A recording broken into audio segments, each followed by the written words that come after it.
The morning sun rose softly over the quiet suburb, yet inside that bright, freshly painted house, something dark and irreversible was happening. Tears shimmered in the old man's eyes as he clutched two worn suitcases, his life's remnants, packed and stacked at the edge of the door he once built with his own hands. His son, Marcus, stood stiff in the doorway, his jaw tight with pride, and behind him stood his new wife, Serena, her arms crossed, her lips curved in satisfaction. "It's time you go, father," Marcus muttered coldly, his voice trembling with a mixture of guilt and defiance. The old man, Arthur, didn't respond. His trembling hand spoke for him, as did the lonely silence that followed. And that's how love, the same love that once built that house brick by brick, was now replaced with silence, pride, and betrayal. If you believe kindness, forgiveness, and second chances still matter in this world, then please like, comment, share, and subscribe to Kindness Corner. Your support helps stories like this remind the world that hearts can heal, and lessons can transform lives. Arthur walked away from the house that had once echoed with laughter. Each step down the driveway felt like stepping away from his own heartbeat. The neighbors watched in quiet discomfort. Some whispered, others looked away. None stepped forward. It was a world where people watched pain but rarely stopped it. With nowhere to go, Arthur wandered through the town park until evening fell. His back ached, his breath grew shallow, but what hurt most was not the cold, it was the thought that the son he had raised with every ounce of love now saw him as a burden. Meanwhile, inside that same house, Marcus was celebrating his new beginning. Serena hugged him tightly, whispering that they could now live freely without old baggage. She had always seen Arthur as an obstacle, an old man with habits that didn't fit her perfect, modern vision. Marcus had convinced himself it was for the best, that Arthur would be happier elsewhere, maybe in some home for the elderly. But deep inside, a faint unease had begun to take root. It whispered every night when the house fell silent, "You did wrong." Days passed, and then weeks. Marcus noticed strange things. His business started failing, deals collapsed, and sleepless nights turned him into a shadow of himself. Serena's affection slowly faded as stress replaced charm. Their once happy mornings became filled with arguments. "Maybe you're cursed," she snapped one day.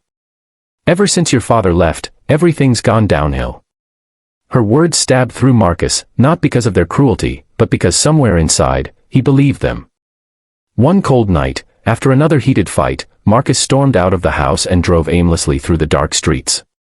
Rain poured heavily, blurring his vision, and he barely saw the faint figure walking along the road until his headlights caught it, an old man, drenched, shivering, clutching two familiar suitcases. Marcus slammed the brakes, his heart pounding. It was his father. Arthur looked up slowly, his face pale and thin. For a moment, neither moved. Then, as Marcus stepped out of the car, guilt overwhelmed him. "Father," he whispered, his voice cracking. But before he could reach him, something else happened, something he couldn't explain. The rain seemed to stop midair, and a soft golden light illuminated the darkness. Standing a few feet away was a man dressed in white, with a calmness that made time itself pause.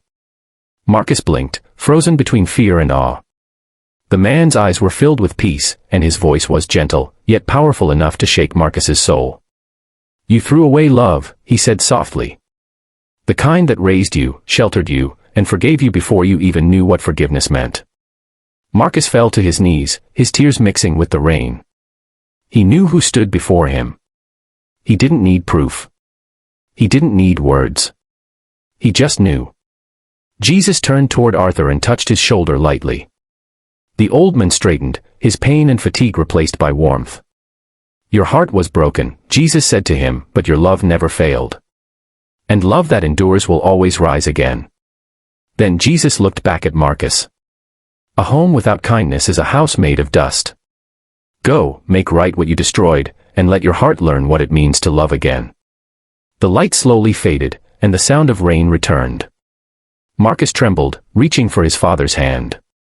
"Forgive me," he sobbed. Arthur looked at him quietly, his eyes glistening, not with anger, but compassion. "A son's heart can be lost," he said weakly, "but it can also be found." Marcus helped him into the car, his hands shaking. When they returned home, Serena stood in the doorway, shocked to see Arthur again. Marcus didn't wait for her to speak. "This is my father," he said firmly. "And this is his home." If that's a problem, then I'll leave with him." His words were steady this time, anchored in truth. Serena's silence said everything. Within days, she packed her things and left. For the first time in years, Marcus and Arthur sat together at the dinner table, not saying much, just sharing the warmth of forgiveness that needed no explanation. The days that followed were quiet but full of small miracles. Marcus's business began to recover, but more importantly, his heart did too. He started visiting the church every Sunday, kneeling not for fortune or success, but for gratitude. Arthur grew stronger, his laughter returning in small bursts, and the house once again filled with something money could never buy: peace. One evening, as the sun set and the golden light streamed through the windows, Marcus looked at his father and smiled. "I thought I was building a new life," he said softly, "but I was actually breaking the only one that mattered."